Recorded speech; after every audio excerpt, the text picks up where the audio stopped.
obrigado aqui pela presença de vocês aqui nessa manhã de sábado. A ideia desse encontro surgiu há cerca de um mês e meio atrás, mais ou menos, então nós temos que tentar agilizar a coisa o mais rapidamente possível. Tá? Qual que é a preocupação nossa? Desde que nós fizemos a reestruturação da Lab em 2013, tá? Nós passamos a tentar conciliar todos os trabalhos que estavam envolvendo diretamente o auxílio ao serviço de radioamador num só contexto. E surgiu, por conta de um grupo que foi criado informalmente, a princípio, o GDE, o Grupo de Defesa do Espectro, o Grupo de Defesa Espectral. Tá? A partir do trabalho desse grupo de pessoas, voluntários, a maioria deles com grandes conhecimentos nesse segmento, principalmente do espectro, surgiu um trabalho capitaneado pelo Flávio para poder fazer frente às nossas demandas junto aos órgãos públicos, aos órgãos particulares, aos órgãos oficiais, e não era a ideia no início, inclusive, fazer frente às demandas internacionais de defesa das nossas bandas e do nosso espectro. Felizmente, em 2012, em 2013, esse trabalho avançou bastante, e no ano passado, por conta de uma intervenção da Labre, porque havia uma falta, uma necessidade de suprir com recursos para que o Flávio pudesse se deslocar ao Rio de Janeiro, a Brasília e a outros locais onde essas reuniões aconteciam, o trabalho deslanchou. Tá? Isso foi coroado na CNR em outubro, quando, depois que nós fizemos o seminário de defesa espectral, a Labre foi convidada a integrar o comitê técnico do Inmetro. Ou seja, a importância desse trabalho para garantir os nossos interesses é ímpar, ou seja, não tem precedentes, tá bom? E mais do que isso, agora, até por conta do que ocorreu na reunião do CITEL em Cancún, no ano passado, o Flávio esteve lá, tá? Houve uma concentração dos países da América Central e da América em geral, na proposta que o Brasil apresentou para a nossa banda de 60 metros, a expansão da banda de 30 metros, que nós temos aquele probleminha do comecinho da faixa, e a expansão da banda de 80 metros. Tá? E me parece, nós temos quase certeza, que todos os países vão apoiar que o Brasil, na reunião agora da ITU, né, em Genebra, o Flávio seja o responsável por fazer as defesas dessas bandas em Genebra. Tá? Só que o trabalho não para. Tá? A defesa do nosso espectro, ou seja, a poluição espectral que faz com que a gente não consiga mais fazer rádio, se não for preservada, vai acabar com o hobby. Tá? Não é síndico de prédio que vai acabar com o nosso hobby, porque a gente consegue montar uma estação remota, não vai ser uma antena cara que vai fazer com que a gente não consiga, a Receita Federal que não deixa a gente importar equipamento. Se acabar o espectro, aí acabou de verdade, ou seja, essas outras dificuldades que a gente sempre conseguiu superar, não vão conseguir ser transpostas, tá bom? Então o Flávio vai fazer uma apresentação curta do trabalho do GDE, e depois eu vou me colocar à disposição de vocês para isso. Isso que eu entreguei é um relatório do que aconteceu o ano passado, tá? No trabalho que o GDE fez em defesa dos interesses dos radioamadores, tá bom? E esse ano nós pretendemos fazer muito mais, tá? Mas felizmente ou infelizmente, tá bom? Nós estamos tendo que contar com a ajuda dos radioamadores para poder desenvolver esse trabalho, porque os órgãos públicos, os órgãos federais que deveriam cuidar disso para nós não fazem. Então, ou cuidamos nós, ou nós vamos ter prejuízos assim, sem nenhum tipo de precedente. Então, vou entregar a palavra para o Flávio, PY2 do Xingu, e espero que ele consiga explicar para vocês em poucas palavras, aí, meia horinha, 40 minutos no máximo, o que nós estamos pretendendo para que vocês possam levar essa palavra adiante, tá bom? Obrigado. Obrigado, Marcelo. Olá. Obrigado a todos, grato pela presença. Pois bem, vamos detalhar um pouquinho então o que o Marcelo escreveu a respeito do GDE e esse trabalho extremamente importante de defesa do nosso espectro. Bom, o GDE surgiu com um grupo de DXistas, principalmente após perceber um aumento muito grande no nível de ruído do nosso espectro eletromagnético aí nos últimos 10, 15 anos. Só para dar um exemplo para vocês, isso aqui é uma gravação que eu fiz em 2010, da banda dos 40 metros, é um SDR normal. Vocês veem aqui, quanto mais escuro, mais, entre aspas, puro ou com menos ruído é a faixa. Aqui são 4 anos depois, vocês podem ver que tem essas formas aqui coloridas de ruídos que são extremamente prejudiciais, especialmente para o odexista. E por que isso aconteceu, esse aumento no número de ruído? Por 2 razões. Primeiro que houve, obviamente, um desenvolvimento tecnológico muito grande, que acabou viabilizando um grande número de eletroeletrônicos em nossas residências, resultado da globalização, etc. E todos esses equipamentos eles têm um potencial de gerar interferência. E é justamente por isso que a gente está percebendo esse aumento vertiginoso no volume de ruídos. Nós, tecnicamente, definimos as interferências de 3 tipos, sendo 2 as principais. Uma de equipamentos intencionais, ou seja, que são os equipamentos que geram intencionalmente RF, radiofrequência, como os nossos próprios transceptores. E existem emissores não intencionais. São equipamentos que geram RF, mas não são destinados a isso. O grande exemplo é uma fonte chaveada, por exemplo. Uma fonte chaveada sem os filtros adequados é um grande gerador de RF. Ele é um emissor não intencional. E é nesse grupo aqui que se concentra a nossa maior preocupação, de acordo com como nós percebemos no aumento de volume de ruídos nos últimos 10, 15 anos. Eu tenho alguns exemplos de fontes não intencionais que são muito graves para nós. E todos foram detectados, mensurados, ou seja, não é uma questão só de, olha, eu acho que é isso, eu acho que é aquilo. Nós realmente percebemos e apresentamos isso para todas as outras associações que nós também estamos fazendo esse tipo de exposição. Primeiro são as lâmpadas fluorescentes. Aqui um exemplo clássico de uma lâmpada que está na minha casa. Na verdade, é o reator eletrônico que está gerando esse tipo de ruído. E até eu coloquei aqui o espectro de ondas médias. A frequência mais baixa, mais suscetível ao ruído, tá? Outro exemplo é LED. A gente às vezes tem ilusão que, olha, uma nova tecnologia vai melhorar e vai acabar o ruído, tá? Aqui tem, por exemplo, uma análise espectral na faixa DVHF, centrado em 165 MHz. Esse é o espectro normal, com a luz apagada. Aqui é com a luz acesa. O aumento é da ordem de 15 e 20 dB a mais de ruído em VHF. Tá? Esse é um LED chinês e essa medição foi feita na Austrália. Ou seja, há um problema global de interferência e que no Brasil, inclusive, ela é mais séria. Eu vou explicar por que daqui a pouco. Tá?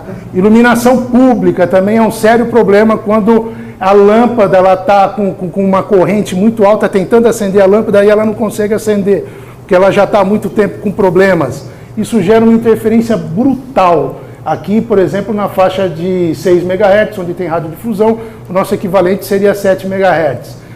Semáforos de LED, ele tem um controlador desse semáforo que também é uma fonte chaveada, é uma grande fonte de interferências, e a gente às vezes nem percebe. Pô, aumentou o ruído, não sei o quê. Tem essa fonte aqui, que é o semáforo de LED. As próprias fontes chaveadas, interferindo inclusive em radiodifusão digital. Aqui tem um sinal de Digital Rádio Mondiale em 17 MHz, e essas portadoras aqui, que aparecem em todo o espectro de HF, é derivado das fontes chaveadas. Por favor. Pergunta, né? Claro, fica à vontade. A fonte de ruído é o LED ou a fonte que alimenta o LED? É a fonte que alimenta o LED, não é o LED em si. Mensageiro, a gente está tirando mensageiro. Mesmo das lâmpadas compactas. Existem aqueles LEDs que você compra hoje por metro, né? Ali, se tiver alimentado com uma fonte boa, não vai ter problema. Não vai ter problema. O problema está na fonte ou no circuito, por exemplo, das lâmpadas compactas. Já vem incorporada a fonte. Isso, é lá dentro, é no circuito. Fiquem à vontade para perguntar, pessoal, até ficar mais interativo, fica legal. E por fim, muitas outras fontes, as cercas elétricas. Isso aqui é elevador. Inclusive essa gravação aqui, tem até uma análise espectral bonita, né? Foi feita em Santa Catarina. Ele é extremamente presente em 3.5 MHz. Aqui vocês têm rede elétrica de média tensão, com má manutenção. Nós tivemos um texto genial do Fred, publicado semana passada, não é, Fred? Foi na Folha ou não foi no Estadão? Na Folha, então. e excelente, comentando sobre os problemas de manutenção. Aqui a interferência sendo gerada, inclusive em VHF, no sinal da aeronáutica, tá? E aqui o famigerado BPL, que aqui no Brasil e na América teve uma regressão, mas na Europa continuam-se os movimentos para atualizar essa tecnologia. Aqui é a radiodifusão digital analógica sem o BPL, com o BPL, aqui as raias de interferência, e até mesmo radiodifusão digital DAB, Digital Audio Broadcasting, 220, 230 MHz, que na Europa é utilizado para essa função. Veja, aqui tem os sinais multiplexados da BBC, e aqui é com a interferência do BPL. Então, são problemas muito graves que a gente tem. E qual é o maior prejuízo? É a degradação na relação sinal-ruído. Aqui um espectro de 7 MHz, em casa, quando tinha acabado a força, e aqui como retornou. Veja como é que está o espectro. Isso daqui são essas raias, são semáforos, tá? E um pouquinho de fundo aqui é a rede elétrica, tá? E essas aqui são estáticas de tempestades, enfim.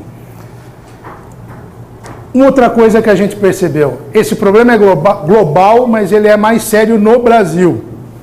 E como é que a gente percebeu isso? Quando a gente começou a estudar a faixa dos 60 metros. Começamos a frequentar os SDRs no exterior.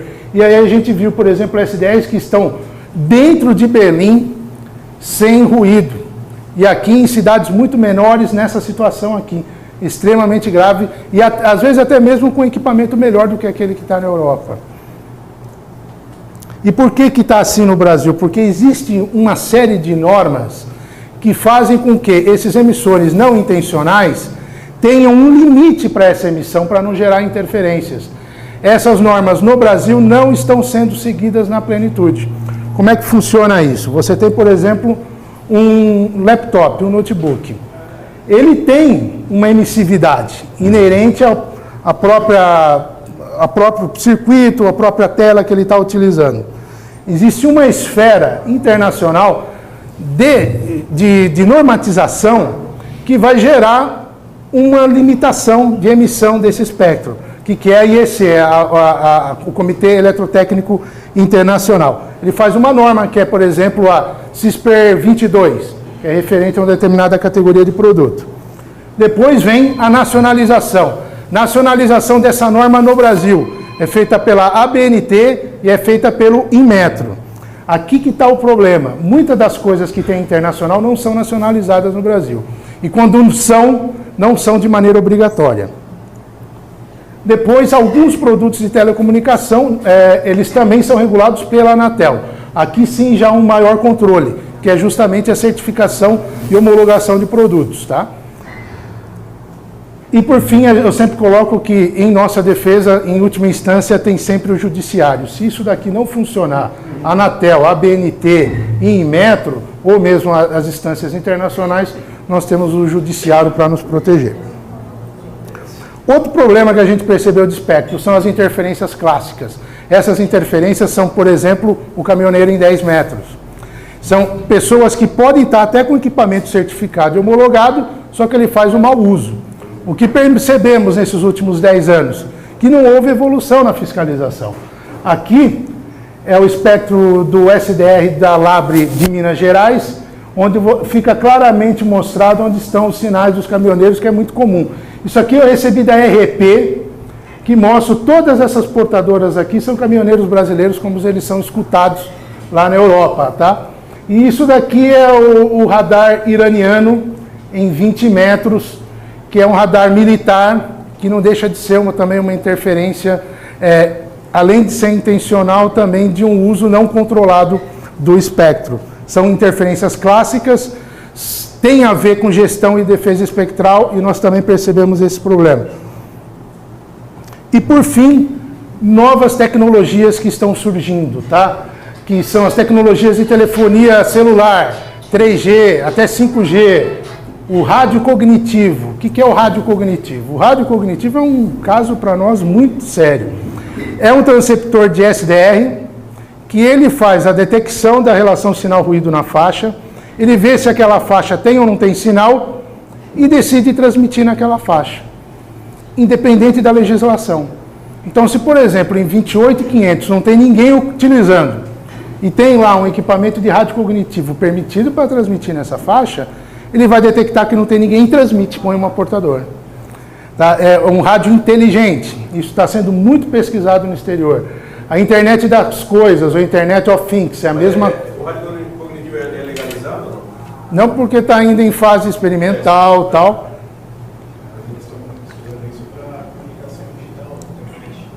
Sim. Sim, sim. Nós chegamos a participar da primeira conferência que teve de rádio cognitivo no CPQD, como Labre, e lá pude falar com uma das pesquisadoras assim. É interessante, no início, eles queriam todo o espectro. Não precisa nem de Anatel mais, não precisa nem mais de gestão e tal. Mas agora a coisa está caindo um pouco mais na real. Mas mesmo assim, a gente compartilha espectro com alguns outros serviços, principalmente 12, 17, 30 metros, futuro 60 metros. E se isso aqui vingar, ele é muito mais para VHF, UHF e SHF, né?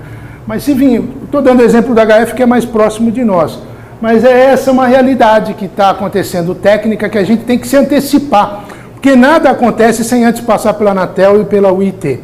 E é por isso que a gente está participando desses fóruns, tá? O próprio Smart Grid, Utilities, que já está pedindo espectro abaixo de 2 GHz, e os white spaces de televisão. Aqui, por exemplo, tem uma análise da Grã-Bretanha, onde eles fizeram, aqui é tempo, tá, o horário, e aqui é frequência. Quanto mais colorido, mais ocupado é o espectro.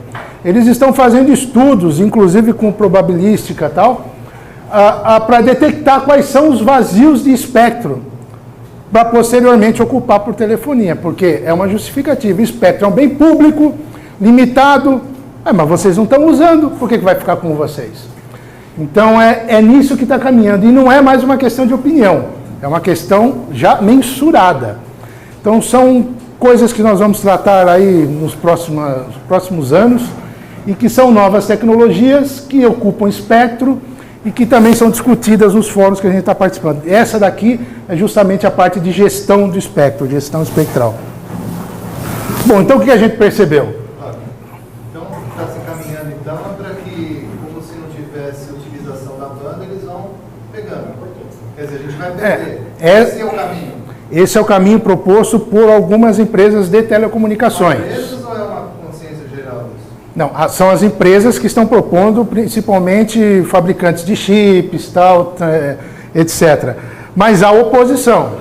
Setor de radiodifusão, radioamadorismo, a própria Anatel presta atenção no que está acontecendo. E eu levanto algumas questões lá, por exemplo, a relação sinal-ruído de um rádio cognitivo não é a mesma que a nossa. Eu, com uma antena direcional, consigo captar o sinal que está lá no Japão em determinada frequência. O rádio cognitivo não vai ter essa antena. Então, ele vai ter uma relação de sinal-ruído menor. Só que ele vai interpretar com a frequência como vaga. Com que direito ele interpreta a frequência como vaga? Então o meu argumento que eu estou colocando lá na Anatel é isso. Vocês estão comparando serviços que são totalmente diferentes. Outro exemplo, radioastronomia. O que é ruído para nós, para a radioastronomia, é sinal útil. Como é que você vai lá e coloca um sinal lá de rádio cognitivo? Isso é injusto. Mesmo que a tecnologia permita, não é algo condizente com uma gestão de espectro responsável e democrática. Então é isso que a gente está colocando. Nas transmissões digitais também, se você colocar, você praticamente não escuta, mas o computador consegue decodificar. Sim, perfeito. Com o Whisper e tal. É mais sensível ainda, né? Com certeza. Com certeza, claro. Perfeito. Então, o que a gente percebeu? Nós temos o diagnóstico, ou seja, que há incompatibilidades eletromagnéticas de emissores não intencionais. Nós temos interferências de emissores intencionais. E nós temos esse compartilhamento de espectro muito crítico com outros serviços. Qual é a solução? A solução já existe. Para esses equipamentos não intencionais, existem as regras de compatibilidade eletromagnética. Por isso que a gente sempre fala EMC, que é Electromagnetic Compatibility. Para os casos de interferência, nós temos a fiscalização e monitoramento de espectro, que é eficiente em muitos países. No Brasil, ele é ineficiente porque ele não é feito. E o compartilhamento crítico, que é o quê? A defesa do serviço de rádio amador, que é isso que eu estou te falando. Que é a gente estar presente, participando e defendendo. Se a gente não falar, ninguém vai falar por nós. Então, qual é o problema? Que todas essas soluções aqui, elas não são implementadas na plenitude, na totalidade no Brasil. Por isso que nós, pela LABRE, propomos uma ação institucional. Qual que é? Pressionar e sensibilizar o governo para que isso daqui ocorra também no Brasil. Que é com a ação de levar denúncias das interferências, levar institucionalmente, protegendo o denunciante. Participar das consultas públicas da Anatel, do Inmetro e da BNT e participar das comissões na própria redação da norma. Tá? E aqui uma coisa importante, aqui nós estamos falando de ação institucional da LABRE, nós não estamos falando de ação pessoal. Então, por exemplo, eu tenho um problema lá com o PABX, lá na minha casa está gerando interferência. Eu tenho uma forma de solução que ela é individual. Vou chegar no meu vizinho, olha, vamos trocar a fonte desse seu PABX, tal, não sei o quê. Essa é uma forma que, inclusive, pode ser mais rápida e eficiente a nível pessoal. Mas isso não resolve a situação para a coletividade dos radioamadores. E só vai resolver como? Tendo lei, tendo atuação do Estado. E quem que vai fazer isso não é você sozinho que vai lá na Anatel levantar o... Não. Vai ser a LABRE, é uma instituição reconhecida, 80 anos de existência, utilidade pública. E é para isso que existe uma associação, para defender não só seus associados, até mesmo a existência do próprio serviço. Tá? Defender o nosso espectro. Tá? Então surgiu o GDE com essa preocupação. Tá? É uma herança das lutas que nós tivemos lá no passado, da época do BPL e do PLC. Aquilo lá acendeu a luz amarela para nós. Pô, a gente precisa se organizar, não pode estar do jeito que está. Nós tivemos um encontro lá, vários encontros já agora, né, no Minicom, a participação da ABERT na SET, esse foi o primeiro evento nosso. E a partir do congresso da ABERT, nós começamos a nos especializar mesmo na parte de gestão espectral, porque no início o GDE nem tinha muito esse nome, era um grupo de apoio da LABRE. Porque a LABRE tem muitas eficiências no aspecto de participação do pessoal, participar, ser lá voluntário, e a gente começou a atender várias demandas. Foi só ao longo dos anos que a gente foi vendo que essa área é muito importante, interessante e merece a nossa atenção. Fred? Queria que você explicasse o que é a ABERT. Ah, é verdade. A ABERT é a Associação Brasileira das Emissoras de Rádio e Televisão. A SET é a Sociedade de Engenharia de Televisão e Rádio. Como eles também utilizam o espectro, alguns até em frequências próximas das nossas, nós fizemos reuniões com eles de maneira a alinhavar uma maneira de argumentar junto com as entidades governamentais para defender o espectro que é mútuo. Porque isso que nós estamos fazendo de defender espectro é defender o nosso espectro. Mas isso vai beneficiar um volume de pessoas muito maior. Existem ouvintes de radiodifusão que estão lá com radinho de pilha AM, cheio de ruído, não sabe por quê, culpa o rádio AM, culpa o receptor, quando na verdade o contexto que está gerando aquela interferência é totalmente diferente. Está vindo de outros agentes, é causado por um outro problema de falta de gestão no Brasil, e aí nós levantando essa bandeira, nós também estamos ajudando indiretamente outros usuários do espectro. E isso nos dá uma respeitabilidade quando a gente vai nos fóruns muito grande, porque nós estamos representando a sociedade. Nós não estamos vendendo um produto, não estamos vendendo um serviço, nós estamos representando um setor da sociedade sem fins lucrativos, que tem uma razão experimental, que tem também a sua relação comercial, mas não é no mesmo nível dos outros. Então, isso nos garante uma confiabilidade, uma respeitabilidade muito grande junto ao governo. Então, não é porque a LABRE ela tem os seus problemas que ela não é respeitada e que ela não é valorizada em outros fóruns. Eu chego até a dizer que a LABRE é mais valorizada fora do que dentro da nossa própria sociedade. Sim. Mas o problema maior, vamos dizer, para os radioamadores, hoje está nas frequências mais baixas. Com certeza. Tá. E as frequências mais baixas são justamente que o pessoal, até a faixa de AM, por exemplo, está sendo abandonada. Isso é um problema sério. É outro problema sério. Uhum. Nas frequências mais altas é que eles vão cobiçar, o VHF nosso, o HF aí que... Isso, nós estamos com um grande risco, eu inclusive tenho dito isso para a IARO, em relação aos 430 MHz. As faixas de SHF estão sob sério risco. Nós não perderíamos, mas nós compartilharíamos com serviços, um compartilhamento muito crítico. Como no Japão, por exemplo, o VHF é compartilhado. Justamente. Então, e de fato, hoje o ataque ele é maior dos setores organizados, dos outros setores de comunicação, em frequências mais altas.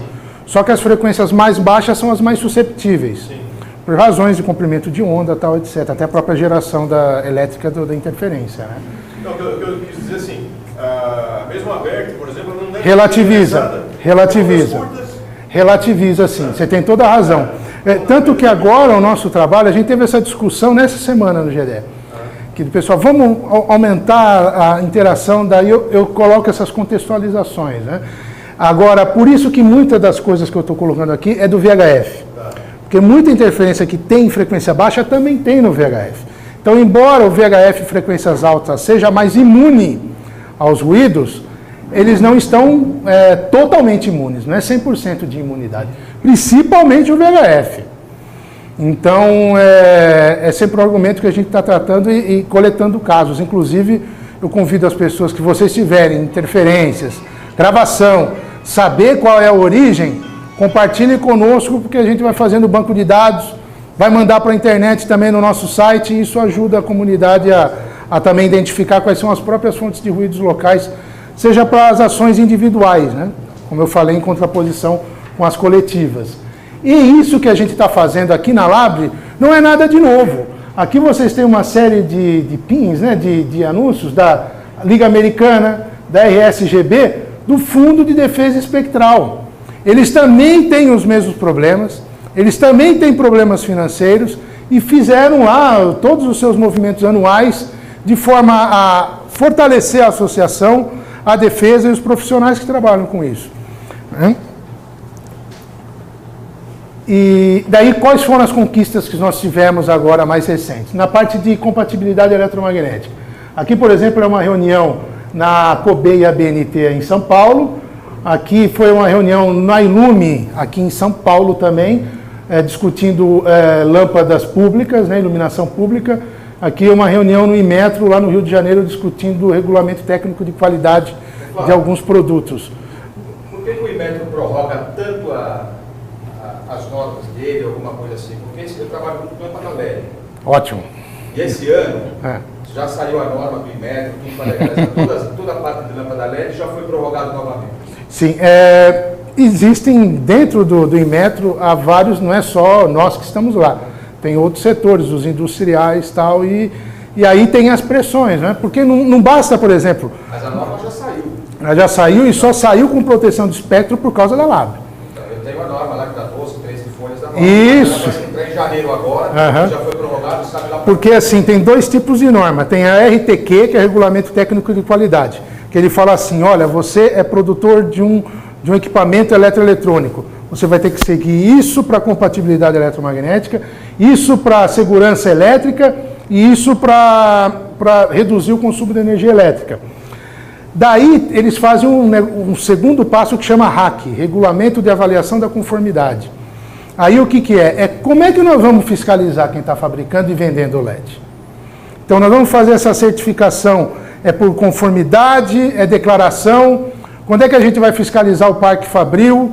Como é que a gente fiscaliza o vendedor? Então, eu acredito que nesse caso é esse segundo passo que está atrasado. Por sinal, a reunião é semana que vem. A gente vai tentar fazer com que o SAAD esteja lá. Agora vai ter que ter um selo. Vai ter que ter o selo. E só vai receber esse selo quem tiver compatibilidade eletromagnética. A LED custa por R$20, certo? E vem a mesma lâmpada LED, vendeu um cara 5, entendeu? Porque é importado legalmente, é chinesa, e agora vai ter que ter lá. Então, tantos lumens, tanta coisa, vai ter que vir tudo gravado na própria lâmpada. Isso. Entendeu? E o grande lance é quando vocês descobrirem o cara que está vendendo essa chinesa, que geralmente vai gerar interferência, é denunciar. O Inmetro, pode ser até pela Labre, inclusive. O Inmetro tem lá um setor lá que você faz a denúncia, e eles têm interesse. Isso é uma coisa... Bom, aí é um outro problema. Porque suponha que você importe, seu vizinho importe e ele esteja utilizando. O que está acontecendo? Aí ele já fez a importação, o Inmetro não tem como pegar. Aí é a Anatel. E é isso que a gente está discutindo com a Anatel. A Anatel está mudando o regulamento de uso do espectro, que diz, por exemplo, olha, primário contra secundário, primário é superior. Tudo isso daí tem que ser regulado, tem que ter uma metodologia para os conflitos do espectro. Nós da Labre colocamos lá que quando um emissor não intencional interfere no serviço de radiocomunicação licenciado, aquele emissor tem que ser desligado. Isso existe na Grã-Bretanha, existe na Austrália, existe no Japão. Mesmo sendo não intencional. Mesmo sendo não intencional, porque aí deixa de ser um problema só de produção e de venda. É um problema de uso.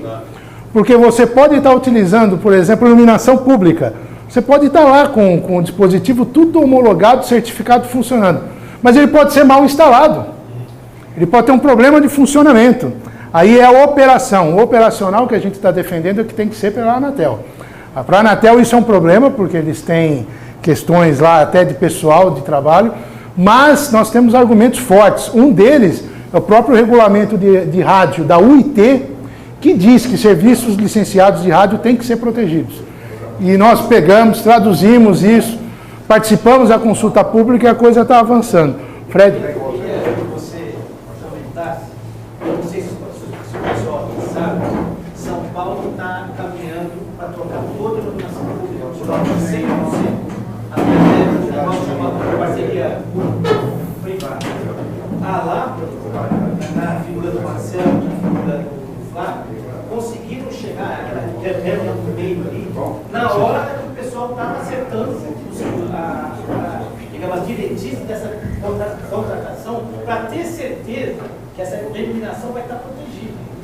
Então, eu queria que você colocasse uma lupa nisso, porque se isso daí, se São Paulo for iluminado com LED sem a norma, nós vamos todos fazer QRT, todo mundo.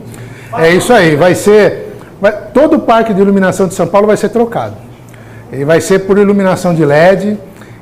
Essa iluminação, entre aspas, ela pode até ser inteligente, ou seja, de detecção de quem está andando lá na rua, ela acende, parou de andar, ela apaga. Vai ter controle à distância, ou seja, vão ter outros equipamentos lá em cima de comunicação. Então, quando nós soubemos disso, todo mundo ficou com o cabelo em pé, né? Meu Deus do céu, e agora? Daí entramos em contato com o secretário, depois fomos aí com o coordenador da Ilume, foram extremamente solícitos e falamos, olha, eles têm uma norma municipal de qualidade dessa iluminação. Falei, tem que ter a CISPER 15. A CISPER 15 é aquela norma internacional que a gente nacionalizou pela ABNT, a Labre nacionalizou, foi lá, fez a tradução da norma, umas 50 páginas, que se não fosse isso, ninguém faria. E isso já está na norma do regulamento técnico aqui de qualidade da iluminação de São Paulo. A gente ainda quer mais, quer colocar também dos equipamentos de tecnologia da informação que vão ficar nas lâmpadas. Então, isso significa imunidade total, Flávio? Não, não significa. Por quê? O parque fabril dessa lâmpada pode ter lá de 10% a 20% de lâmpada com defeito. Justamente na parte de MC. Daí a gente tem que ficar atento, quando tiver, chegar e denunciar. A instalação disso vai ser feita a 100%? Pode não ser. Mas é muito pior do que se não tivesse essa CISPER 15 lá. Porque se não tivesse, aí não adiantava nem reclamar. Porque ia ser trocado por uma lâmpada que também ia continuar gerando interferência. Então, para vocês verem como o radioamadorismo, no aspecto de representação de classe, enquanto Labre, às vezes ele ultrapassa muitas das atividades que nós estamos habituados, que é falar no PTT, fazer um concurso, fazer uma expedição, uma operação eventual. Tem muitas outras atividades de representação que cabe exclusivamente a Labre fazer. Não era feito de maneira adequada no passado, mas agora a gente assumiu, ao invés de ficar reclamando, nós chegamos, assumimos o problema e começamos a botar uma mão na massa. Estamos trabalhando nesse sentido, tá? Só para ressaltar, Flávio, não só em nome dos radioamadores, nós temos dito no GDE que a Labre quer se transformar no órgão de representação da sociedade civil para a defesa do espectro, porque nós estamos apontando todas essas questões que interagem diretamente no nosso caminho, mas tem gente que recepciona a rádio, celular que não funciona. Na realidade, é muito mais amplo. Essa poluição espectral, ela não atinge só a gente radioamador, ela atinge a tua família que não é radioamador, ela é totalmente atingida por conta dessa poluição eletromagnética. Então, a preocupação hoje da Labre é mostrar para as pessoas que, como nós não temos finalidade de lucro, não vendemos nada, não comercializamos nada, nós temos a capacidade de representar a sociedade civil na defesa desses interesses, né, Flávio? Sem dúvida, sem dúvida. E, uma coisa, Flávio, por favor. quantos radioamadores nós somos no país? 33 mil. 33 mil. Eu acho que nessa sala estão aqui alguns dos mais renomados do estado de São Paulo, pelo menos o pessoal mais conta, estão aqui. Quantos desses 33 mil sabem que a Labre está fazendo a sua parte, está fazendo essa defesa? Por pouco, o radioamadorismo não acabou na cidade de São Paulo pelo ruído. Porque o que acaba não é a falta de tempo, não é o problema no sítio. O que mata, o que para a ação, isso a gente vê com os nossos amigos e cada um sabe a sua atividade, é o ruído, certo? Então ali a importância que deve ser lembrando exatamente dessa ação que vocês estão fazendo. Perfeito. E justamente por causa dessa ação a gente passou a fazer parte. Opa! Ih, acabou. Não, tudo bem. Passou a fazer parte da COBEI, lá na ABNT. Nós fazemos parte das comissões de estudos de compatibilidade eletromagnética, ou seja, nós estamos trabalhando nas normas junto com os técnicos do setor. Entramos por causa da Convenção Nacional de Radioamadorismo, da Comissão Técnica de Equipamentos e Dispositivos Eletrônicos do Inmetro. Isso é bem recente, a gente vai fazer uma pressão muito mais forte neles a respeito de normatização de alguns produtos, né? E nós aumentamos muito o nosso contato com a IARO, tá? Enfim, aí tem uma relação de normas que foram aprovadas por causa da participação da Labre, inclusive televisores, não foi só LED, televisores. TV de plasma é uma fonte de interferência gravíssima. Foi aprovada com a CISPER, que é a norma de proteção equivalente ao de lâmpada para televisores, por causa da atuação da Labre, tá? Eu vou adiantar que tem outras... Pensa como são legais essas reuniões. Ele foi numa. Pensa com uma coisa assim que não é... Tem que estar preparado tecnicamente agora. É pior. Disponibilidade. Gente capacitada para isso. Aqui naquela sala estou vendo com isso. Qual de nós tem disponibilidade de participar de todas as reuniões? Imagina o que... Pois é. O passo do GDE, foi o que o Flávio falou, nós começamos discutindo no grupo agora, é ir para cima de todos os segmentos da sociedade que usam espectro. Não importa se é uma empresa, nós tivemos a Shure na convenção, isso se mostrou muito. Eles vendem equipamentos que tem tudo a ver com o que nós fazemos, né? Então, o nosso próximo caminho é ir para cima de todas as empresas que possam ter interesse compartilhado, contrário ou aliado a nós com relação a isso. Por quê? Porque não vai bastar só a Labre levantar a bandeira. Está funcionando no meio acadêmico, vamos dizer assim? Sim, só que o meio acadêmico não chega aos olhos da população, sabe? Não chega na mídia. Então a nossa preocupação agora, num próximo momento, é ir para cima de todas as empresas que possam ter qualquer tipo de resquício de vínculo com a defesa do espectro. Na parte das interferências clássicas, que é, por exemplo, lá os 10 metros, nosso principal problema. O que a gente fez? A Labre passou a fazer parte do sistema de monitoramento da IAR. O que é o sistema de monitoramento da IAR? A União Internacional de Radioamadores. É um grupo de voluntários que faz o monitoramento da faixa, faz um log, compartilha mundialmente, e quando esse log é bem consubstanciado, ele é enviado para as administrações nacionais para a solução daquele problema. Isso começamos a fazer, várias denúncias já foram enviadas para a Anatel, algumas com resultados positivos, principalmente em VHF, algumas não, e esses problemas nós tratamos agora, inclusive recentemente, essa foto foi a última reunião que nós fizemos com o setor de fiscalização lá em Brasília, e nós estamos defendendo, e a Anatel considerou isso plausível, que o radioamadorismo entre no plano anual de fiscalização. Isso é muito importante. Não adianta, às vezes, a gente chegar, manda a denúncia lá, o fiscal ele pega e fala, pô, mas eu não tenho recurso, não tenho tempo, porque existe um plano de atuação anual deles. Então, nós, por causa desse trabalho do IDE, por causa do trabalho da Labre, estamos conseguindo colocar o radioamadorismo pela primeira vez dentro do plano anual de fiscalização. Pode não ser o topo do plano, mas estamos começando a sensibilizar um pouquinho mais o governo. Fizemos campanhas de escuta, isso daqui é um formulário na internet onde o radioamador brasileiro já pode lá enviar os dados para um invasor espectral. Tá? Mais do que o radioamador que vai lá causa interferência, a nossa maior preocupação é o invasor. É o cara que não é radioamador, é o cara que usa o espectro para fazer um comércio, um negócio, se comunicar por outra razão. É um cara que não é radioamador e está invadindo a nossa faixa. Essa é a nossa principal preocupação no momento. Tá?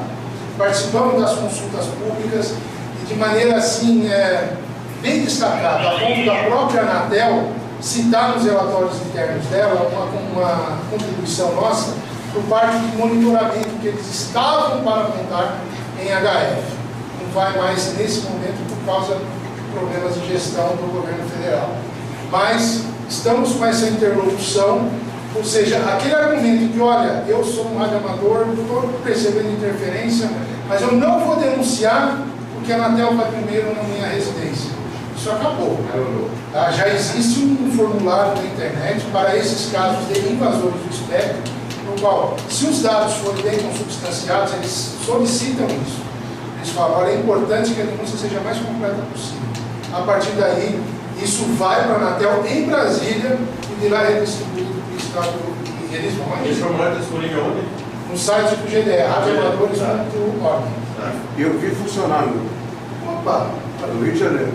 Excelente. Um colega nosso mora perto da antena de André Médio da Rádio Globo. E ele escutava a Rádio Globo em 80 metros, o espectro todo. Era prático, ele não precisava nem sintonizar a Rádio Globo. Mas atrapalhava o...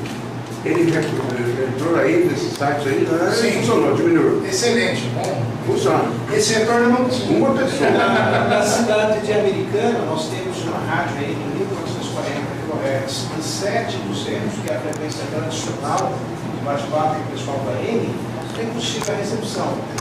Exatamente um harmônico. Foram lá, a ação foi em cima, foram doados. Porque aí, assim, a denúncia vai para a Anatel de uma forma impessoal. Isso, é feito com papel timbrado da Labre, não é dado o nome do informante, a gente pede o nome e e-mail para manter o contato. Porque às vezes ele manda um dado, ele é tão interessante, mas não tem volume de informação, a gente pede. E vai para Brasília, de Brasília retorna para São Paulo. E é muito importante a gente gerar trabalho, gerar estatística. Porque chega no final do ano, eles sentem e vão falar assim, olha, quem que fez mais denúncias? Qual foi o setor? Foi telefonia? Foi radiodifusão, emissora pirata? E eles fazem a porcentagem. Lá a radioamadorismo tem que dar uns 10%, tem que aumentar isso. Aumentar a verba de fiscalização da captação. Justamente. Eu vou adiantando um pouco, tem a parte da gestão espectral que interessa muito ao pessoal do protegismo, tá? O GDE cuida da gestão espectral por causa daqueles problemas que eu falei do futuro das tecnologias. Antes dessa tecnologia entrar no espectro, ela tem que pedir permissão para a Anatel. Ela pede permissão aonde? No Comitê Brasileiro de Comunicações. É um comitê da sociedade, dos setores ligados às comunicações e especialistas. A LAB foi convidada a participar num dos seminários da ABERT, entramos e estamos participando de praticamente todas as reuniões. Lá que se discute. Então, por exemplo, eu quero ocupar uma faixa aí de 144 MHz. Tudo bem, tem norma internacional que diz que você pode ocupar? Tem. E você vai compartilhar com quem? Com o radioamador? Ou você vai gerar interferência? Eu não sei. Então, vamos gerar estudos. Então, esse comitê trabalha disso, até chegar a uma conclusão. Tá? Também participamos do comitê de espectro da IAR. O plano de bandas da região 2, o atual, teve uma interferência assim, aí positiva, muito grande da LAB. Foi pela primeira vez na América que o espectro de VHF foi subdividido para o continente. Antigamente a gente só seguia o que tinha na Liga Americana. E a lógica da própria América do Norte é cada um cuidar do seu quilhão de espectro da maneira que bem entender. E nós entendíamos que isso não é uma maneira adequada, mesmo porque nós temos propagação equatorial, por exemplo, é importante dizer qual é a frequência de chamada internacional em 144 MHz, por exemplo. Em 50 a 110, isso na América não tinha. Na Europa tinha, na Ásia e África tinha, por que não aqui? Então a atuação da LAB foi muito forte, lembro da participação do César, formamos uma lista, inclusive, a respeito dessa discussão, muitas pessoas participaram, enviaram sugestões, e a gente foi lá para Cancún e foi bastante interessante. As reuniões do Comitê de Espectro eram basicamente lá e Liga Americana que conversavam, assim, quase um ping-pong. E no final foi um trabalho excelente, tivemos uma integração espetacular, e a ideia é que esse plano de bandas entre numa atualização de norma que sai ainda esse ano aqui no Brasil. E também passamos a participar de comitês que são intergovernamentais, que é a CITEL, que é o Comitê Interamericano de Telecomunicações, que é da Organização dos Estados Americanos. Então aqui você tem, por exemplo, só para ilustrar essa reunião, uma reunião lá na Anatel em Brasília da CDC. Aqui é uma reunião com a Superintendência de Espectro, no qual nós estávamos discutindo a atualização do plano de licitação de faixa e frequências. Aqui é uma exposição nossa também na Anatel sobre a faixa dos 60 metros. Aqui é a reunião da Citel e Mérida no México, que participamos. Veja bem, nós não só participamos como LABRE, mas como nós participamos como representantes do Brasil, do governo brasileiro. A Anatel entendeu as nossas preocupações. Há um item na Conferência Mundial, que vai ser esse ano, que é sobre os 60 metros, e o Brasil participou, a LABRE participou como membro do governo brasileiro. Não é governo, mas é uma entidade associada, né? E lá está a nossa participação, o pessoal da Embraer, a BERT, etc., todo mundo participa desses fóruns. Tá? Gestão espectral. O que a gente está trabalhando através do GDE? Ampliação da faixa dos 80 metros. Hoje a gente tem de 3.500 a 3.800. Só que na região 2 vai até 4.000 kHz. Por que não é assim no Brasil? Mesma coisa, aí o nosso problema muito mais grave, sempre muito bem lembrado pelo Fred, é os 30 metros, a porção inicial. Essa parte que está em azul é tudo que a gente está buscando conquistar. E não é uma conquista gratuita, é uma conquista que já existe na região 2, que são aqui o continente americano. É importante falar o seguinte, 30 metros, toda atividade está onde a gente não pode falar. E nós somos todos clandestinos, 100%. Porque todo mundo que está aqui, que opera 30 metros, já entrou onde não podia, porque é lá que tem. Então, resolver isso é uma situação extremamente importante para a gente, até para nossa como as pessoas vão ver a gente de fora, porque no dia que souberem que nós estamos fazendo isso irregularmente, a nossa reputação vai a zero. Né? Chamar a gente de é verdade. Flávio, isso é mais fora do interesse da Anatel em simplesmente a gente sempre imagina isso. Uma pessoa trabalha com gestão de espectro, é engenheiro específico disso no trabalho, mas precisa ter um vetor social pressionando o governo. Porque há outras demandas que eles também tratam e dão mais importância para quem está se manifestando. Mas assim, como se for, a região 2 já existe até 4.080 metros, 3.500 a 4.000. Então é falta de vontade de alguém chegar lá e mudar. Não diria vontade. Vontade pode até ter. Não tem tempo, não tem uma demanda social. Então, o que ele pensa? Aí, exercício de futurologia. Pô, tá de 3.500 a 3.800, ninguém reclamou, tá bom. Mas o que eu estou colocando, não tá bom. Se tem na região 2, por que nós não vamos utilizar? E aí o caso dos 30 metros é o caso mais grave. 160 metros também. Nós é de 1.800 a 1.850, e em toda a região 2 vai até 2 metros, por que não? E as novas faixas de 630 metros, 2.200 metros, tá? A ordem é de 137 kHz. Então, estamos trabalhando nisso. A gente imaginava que era simplesmente fazer um pareamento do plano de licitação de frequências com um documento da UIT. Infelizmente não é, nós vamos ter que passar por uma consulta pública. Ela já iniciou internamente na Anatel e vai ser esse ano, tá? Pedimos a contribuição dos senhores de maneira a aprovar esse plano, tá? Vai ser a realização. Quais são as chances que nós temos disso aí que você colocou, essa ampliação de espectro e tal, da gente ser bem sucedido? É total. Assim, a Anatel concorda, compreende a nossa argumentação, nós levamos, isso vai ser passado por uma consulta pública, só que tem que participar da consulta. Pode ser que algum outro usuário da faixa diga que não. A Junta de Civil vai ter consulta pública? Vai ter. Esse ano. A gente vai separar e para todo mundo ir lá e fazer barulho lá para eles verem que está todo mundo interessado. E daí, quando chegar o resultado, daí vai ser a discussão. Aí é o momento da discussão.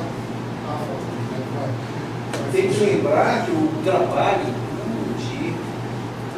de propor isso e fazer com que eles aceitem que isso é uma realidade já foi feito. Sim. Exatamente. Sim. E a parte dos 60 metros, que é uma faixa ainda em discussão, não vai entrar nessa consulta pública. Aqui eram todas as propostas que estão rolando no mundo, ainda está sendo discutido.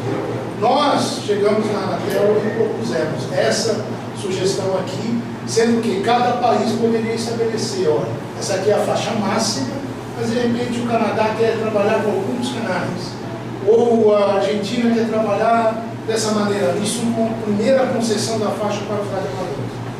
Então, essa foi a nossa proposta. O Brasil aceita isso, propõe isso para a América, ou propõe isso para o mundo, quando for lá na UIT, em 2015 agora, em novembro. E daí os países se adaptam de acordo com as suas realidades. Para nos próximos decênios, daí até a gente chegar e ter o importante é conquistar a faixa. Tá? Levamos isso na reunião e foi aceito. Levamos isso depois na CITEL e já conquistamos apoio de vários países. Isso que era só uma proposta brasileira se transformou numa IAP, que é uma proposta interamericana. Se até a última reunião, que vai ser no Canadá, ser aprovado enquanto IAP, nessa reunião de Genebra, ninguém mais da América pode dar uma opinião contrária, porque vai ser a proposta do continente americano. A gente chega com uma força muito grande. Inclusive Estados Unidos. Inclusive Estados Unidos. Elas ficam presidentes. Sim, sim. E a gente está, inclusive, em negociação com os Estados Unidos. Só que lá tem as questões internas dele, do governo econômico americano. Mas eles também estão acompanhando e viram com bons olhos. Toda a IAGO adorou o que está acontecendo aqui a respeito disso, que a gente realmente está levando o tema num novo estágio. Né? E a expectativa, né? Vai ser uma batalha muito difícil, já adianta. Já tem países usando essa batalha? Já tem, e esse é um argumento positivo para nós. Agora, o último apoio que a gente teve são dos países do Caribe, todos eles aceitaram. Então, a próxima reunião vai ser no final desse mês lá na Colômbia. O Caribe provavelmente vai também endossar a IAB, que surgiu no Brasil, surgiu na TEL e surgiu na LAB. Essa ampliação da faixa que você está dizendo, isso daí já é uma realidade no país. Isso também já não foi feito um estudo nesses países para poder regularizar essa faixa, flexibilizar esse próprio estudo, inclusive para nós, ou uma realidade diferente? Não, já, por exemplo, no caso dos 80 metros, esses aqui, só os 60 metros, que estão no estágio anterior ainda. Porque os 60 metros ele não é aprovado internacionalmente. Alguns países aprovaram, mas não é a União Internacional de Telecomunicações que colocou no plano de faixa de frequências dele que radioamador pode estar. É isso que a gente está batalhando. Então, essas outras faixas aqui já estão no estágio avançadíssimo. Os 80 metros, os próprios 30 metros, a decênio já está assim. Agora, na consulta pública, se houver oposição ao uso, a gente vai sair perdendo, mas é necessário que todo mundo vá contribuir. Sim, e apresente argumentos. E se não houver contribuição suficiente, talvez eles esqueçam o assunto e não... Não, a partir do momento que sair a consulta pública, vai ter uma consulta. Vai ter uma... Na verdade, já vai ter que dar uma consulta. Já da maneira que... Sim, mas eu digo, se não houver interesse dos radioamadores, é capaz de deixa o jeito que está. Eu posso. Não, daí vai ser aprovado da maneira que a Anatel propôs. Que é dessa forma. Que é dessa forma. Porque nós ajudamos a Anatel a fazer a norma. Então, a norma só vai ser modificada se houver, nas consultas públicas, pareceres contrários que façam o que eles refaçam. Se não, ninguém se manifestar ou só houver posições a favor, aprova como foi feito, porque fomos nós que ajudamos a Anatel a fazer a norma.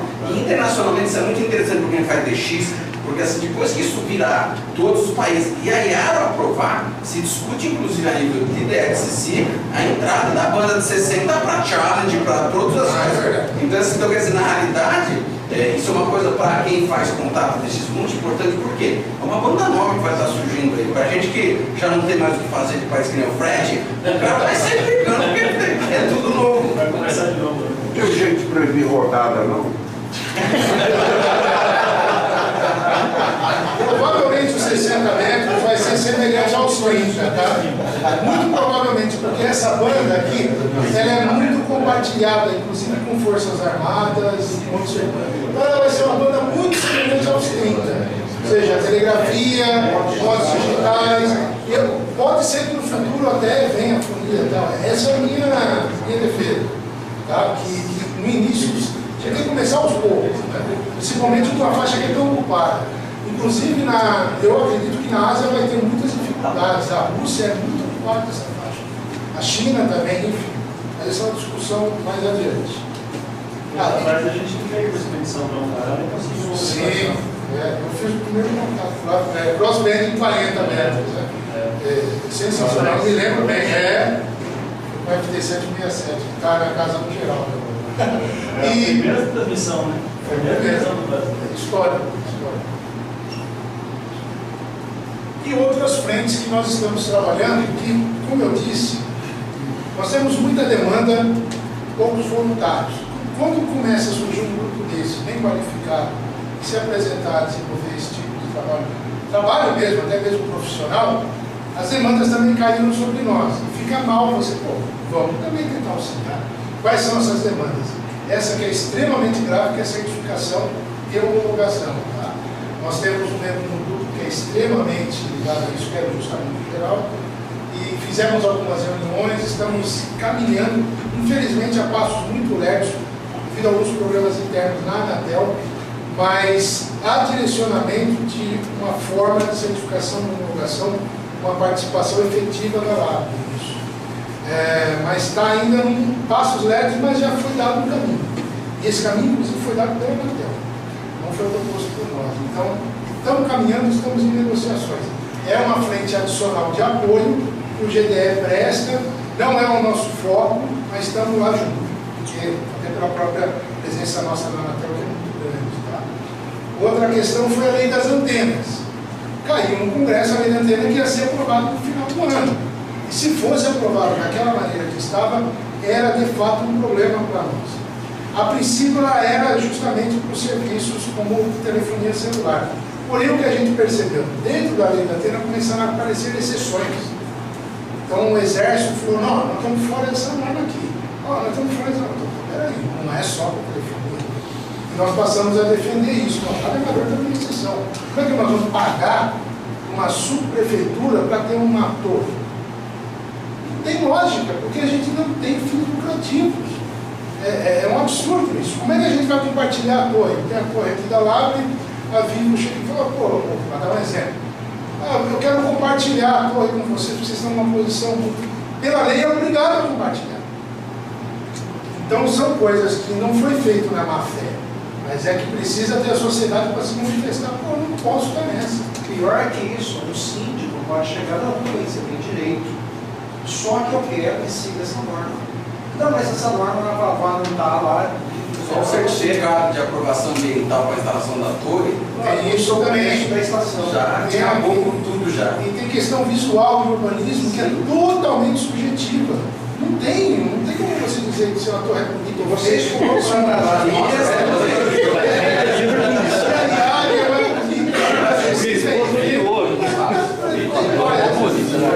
Aí nós fomos para Brasília, fomos lá no Senado, fomos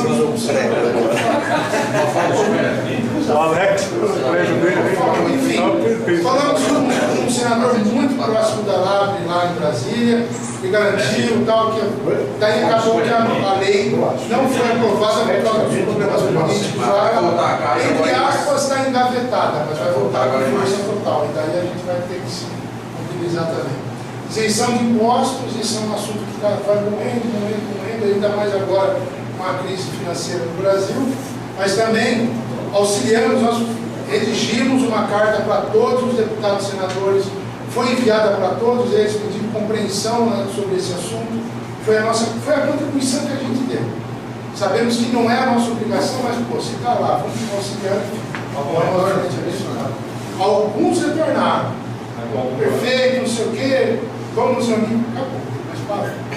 É um tema que vai parar. Eu acredito que tem essa maior mobilização. Mas aí é uma coisa que já ultrapassa o nosso esforço. Eu coloquei aqui como sendo o nosso apoio a mais. Pelo meio de tudo isso de espectro, imagine para cá. E agora com essa necessidade de poder arrecadar mais imposto para cobrir rombo, né? Infelizmente, E o Conselho da Anatel, nós estamos pleiteando uma posição no Conselho Consultivo da Anatel, Foi aprovado, mas não foi nomeado. Pois é. Foi aprovado, mas não foi nomeado. Conselho da OAB São Paulo, aí o Marcelo pode falar mais a respeito. Na realidade, a OAB São Paulo criou uma comissão mista para comunicações e radioamadorismo. Eu, o vice-presidente do conselho e o Pedro Nicolini, diretor do VHF, fazemos parte desse grupo e a função desse grupo é trabalhar soluções para defender os interesses da sociedade através da OAB junto a isso. O que nós estamos trabalhando é a modificação da atual lei de antenas, tá, para poder permitir a instalação de torre em topo de prédios através de uma legislação que se sobreponha à lei dos condomínios, porque todo mundo procura advogado, a interpretação não é tão simples, tá? a lei dos condomínios, a lei da Antena existe, mas existe a lei dos condomínios. Uma atinge o direito individual, outra atinge direitos coletivos. Então, a lei do condomínio sempre se sobrepõe à lei da Antena. Então, assim, você pode até conseguir um acordo, entrar com uma ação, mas legalmente, no aspecto frio da lei, não é obrigado o síndico deixar você instalar. Se você tiver um consenso dos moradores, uma autorização para instalação, pode. Mas se isso for revogado, também pode ser revogado, tá bom? Então, o que nós estamos trabalhando? A mesma coisa foi trabalhada na isenção de impostos. A caracterização de uma estação de rádio amador como um ente que pode ser utilizado, por exemplo, pela Renner, que se torna de utilidade pública. Então, um ente de utilidade pública se sobrepõe ao ente de utilidade coletiva. Então, se eu for um inscrito na Renner, que não gera problema nenhum, eu peço autorização, por lei, se essa lei for modificada, eu tenho o direito de colocar minha torre em cima do prédio. Por quê? Porque eu vou estar me sobrepondo ao interesse coletivo por conta do interesse da sociedade. Então, é isso que nós estamos tentando. Tem uma comissão de advogados formada, não são só armadores, tá? Tem tributaristas, outros legisladores, constitucionalistas trabalhando para criar essa reunião. A próxima reunião, inclusive, vai ser aqui no final do mês na Labre, porque as reuniões estão sendo no prédio do OAB.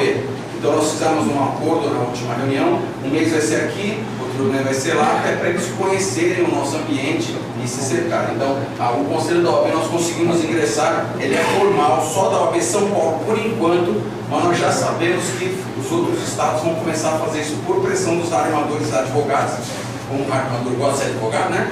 Armadores advogados que estão forçando para essas comissões surgirem nos outros estados, até que a OAB federal tem essa comissão também. Agora, desculpa a minha ignorância, todo esse esforço que está sendo feito, o GDF, é tudo lá de São Paulo, né? Não, sim. Lá de São Paulo? Sim. Tá. Financeiramente, administrativamente, pessoas, comprometimento de diretoria, hoje é tudo lá de São Paulo. Hoje, nós temos a participação da Confederação. Não tem como você tratar de um assunto em Brasília sem ter a anuência da Confederação. Todos os encontros, por exemplo, aqui, essas duas aqui é de certificação e homologação. Tá?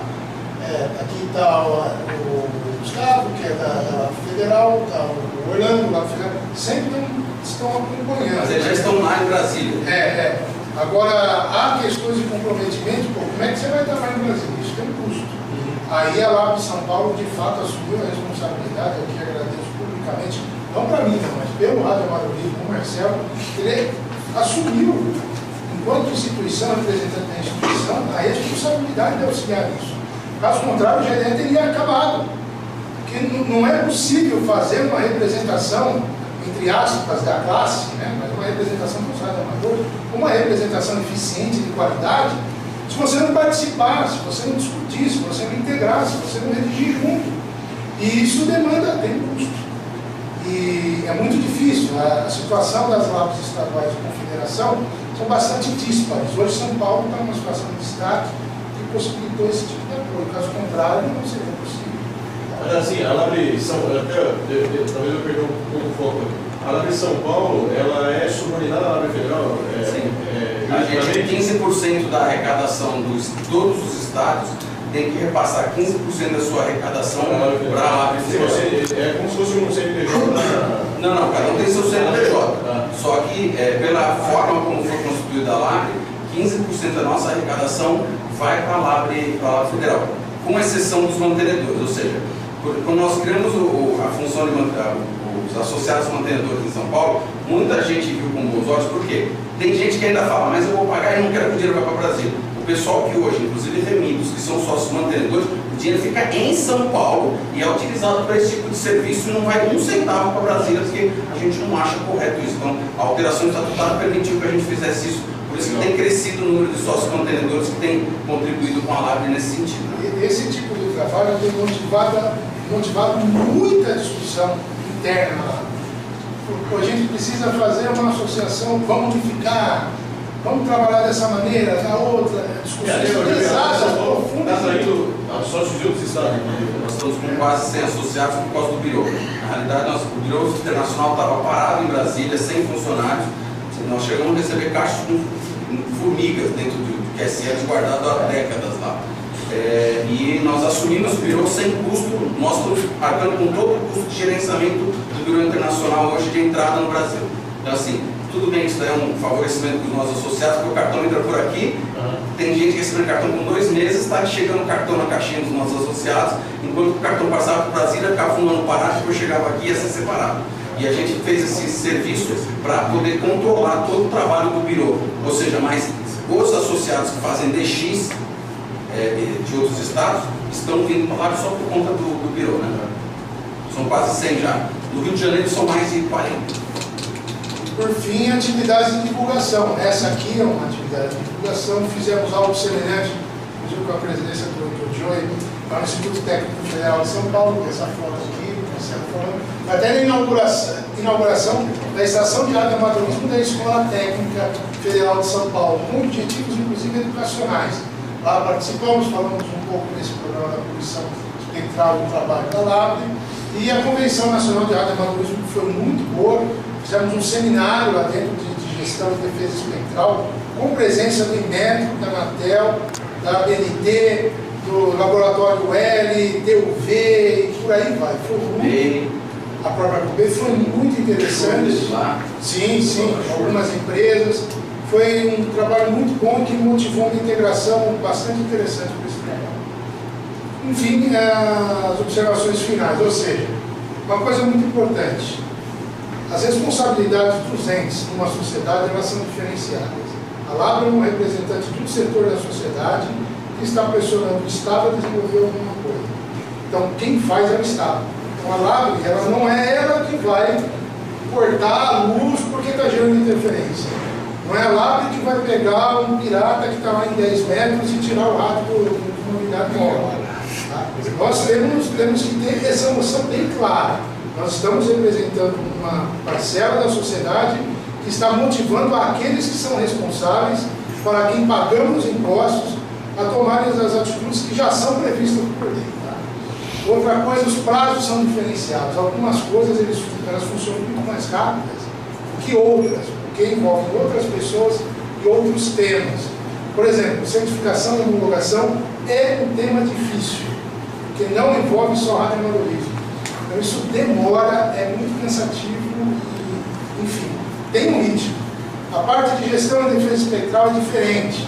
Nós tivemos uma evolução muito mais rápida na Citel e vai ser na OIT do que dentro da própria Anatel. Então, as nossas expectativas quanto a prazo e responsabilidades tem que ter isso em mente. Tá? E aqui a LAB está passando a deixar de ser um trabalho estritamente voluntário para se tratar de uma representação profissional. Nós muitas vezes na lista dizemos, pô, a Liga Americana, que beleza a Liga Americana, ela tem uma revista, tem um CEO, tem não sei o quê, tem renda, SGB é aquilo, a UNI é aquela outra coisa. Bom, isso eles mudaram porque eles também mudaram a forma de entender a representação. Tá? Isso que a gente está fazendo é a representação da sociedade. É deixar, a LAB ela tem que ser um clube, ela tem que servir para a integração, ela tem que fazer o churrasco, ela tem que fazer o concurso, promover as expedições, mas ela não pode esquecer dessa parte, que é a representação política e tecnológica dos radioamadores. E essa representação ela já passa a ter uma outra dimensão, porque ela só é bem feita se ela é feita de maneira profissional. E essa demanda por profissionalização também provoca mudanças internas da LAB, como a gente está começando a discutir aqui. Bom, mas quem é que paga isso? Como é que funciona? Como é que é a organização da LAB? Então, eu acho que uma coisa leva a outra e essa é também uma consequência indireta do trabalho do GDE. Tá? Pessoal, obrigado. Mais dúvidas.